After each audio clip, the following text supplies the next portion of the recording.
आज मॉर्निंग से मैं अपना खेत पे हूँ और खेत पे खाना उगाने का जो भी प्रोसेस है उस पे थोड़ा-सा इन्वॉल्व हो रहा हूँ। मुझे यहाँ पे खाना उगाते-उगाते काफ़ी बार क्वेश्चन आता है, तो एक तो बड़ा सवाल ये है, पहले के टाइम जो हमारा सिस्टम था वो कितना इक्विलिब्रियम और कितना सस्टेनेबल सिस्टम था। अभी दिन-प्रतिदिन हम लोग साइंस, टेक्नोलॉजी और फिर अलग-अलग चीज़ों के बारे में बात करते हैं, तो वो साइंस, टेक्नोलॉजी और अलग-अलग चीज़ें कितना कॉम्प्लिकेटेड होता जा रहा है। मैं छोटा-सा एग्ज़ाम्पल के साथ बताता हूँ। ये मेरा छोटा-सा ट्रैक्टर है। इस ट्रैक्टर से अगर मैं अपना खेत का जुताई करना चाहता हूँ, उसके लिए सबसे इम्पोर्टेंट चीज़ है तेल। तो ये जो तेल है, ये तेल कहाँ से आ रहा है?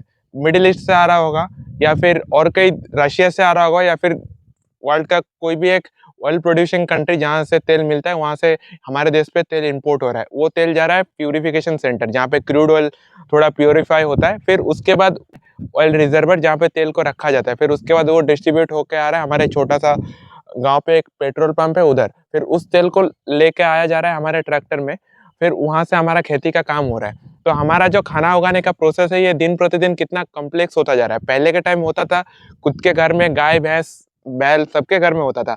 तो हम लोग क्या करते थे, जो भी कुछ होता था, ये जो सर्कल था, ये पूरा लोकलिज़्म एंड लोकलाइज़ेशन को सपोर्ट करता था। गाँव में सबके पास बैल हुआ करता था और हम लोग खुद का इधर ही खाना उगाते थे और खाना उगाने के बाद जो रेसिड्यूअर होता था, वो हम लोग बैल को खिला देते थे और उसके साथ 3-4 लोग काम में लगते थे और फिर हमारा खाना उगाने का जो पर्पज़ था, वो अल्टीमेटली एक अच्छा खाना उगता था। फिर आप अगर पूछोगे कि इसमें एक इंसान से पूरा काम हो रहा है और उसमें 3-4 लोग लगते थे। 3-4 लोग अगर इसमें सच में टाइम लगा रहे एग्रीकल्चर के ऊपर, so it was A amazing time. मतलब लोग सच में खेती में काम करके अपना शरीर को अच्छा रखते थे। ट्रैक्टर बनने के लिए सोचो, जो आयरन ओर है, मतलब लोहा कहाँ-कहाँ से निकाल के लाया होगा।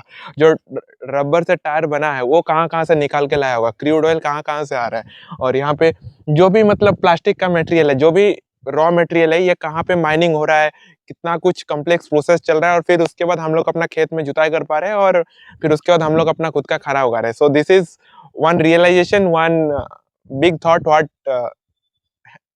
गोइंग ऑन इनसाइड मी, क्योंकि अगर सच में हम लोग कुछ चेंज लाना चाहते हैं एज ए चेंज मेकर, तो फिर हमारा जो कार्बन फुटप्रिंट है, मतलब दिन प्रतिदिन हम लोग जो सामान यूज़ करते हैं, जो फिर या फिर जो लाइफ़स्टाइल लीड करते हैं, इस पे कार्बन किस तरीके से कम किया जा सकता है, इस पे हम लोग को थोड़ा-सा जोर देना होगा।